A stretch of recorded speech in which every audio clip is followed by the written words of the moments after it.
আসছেন কেউ? আসছেন অনেকে। এই যে আমরা চাদর গায়ে দেই, আমাদের চাদরের এই পাশে মাঝে মাঝে কিছু ডিজাইন করা থাকে না? নাজরান দেশ থেকে নিয়ে আসা বিশ্বনবীর ওই চাদরের এইখানে খসখসে ডিজাইন ছিল।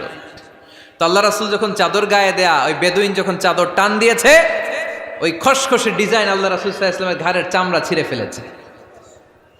আসছিল ভিক্ষা করতে। বেদুইন আসছে কি করতে?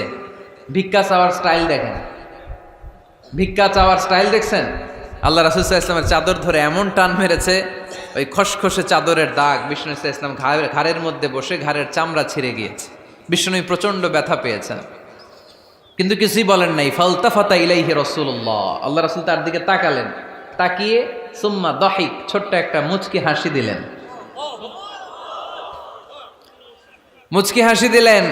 ভিক্ষা করতে আসছে, চাদর ধরে টান মেরা ঘাড়ের চামড়া ছিঁড়ে ফেলছে, আর বলতে শুরু করছে, ইয়া মুহাম্মদ মুরলি মিন মালিল্লাহ, আল্লাহর যে সম্পদ আছে বাইতুল মালের সম্পদ থেকে আমার কিছু দাও, আমার কিচ্ছু নাই। আল্লাহ রাসূল সাল্লাল্লাহু আলাইহি ওয়াসাল্লাম ফাদাহিক, একটা মুচকি হাসি দিলেন, দিয়ে সে যা চেয়েছে তার হাতে সেটা উঠিয়ে দিলেন। চিল্লায় পড়েন সুবহান। তার মানে আমার নবী সহজে রাখতেন না।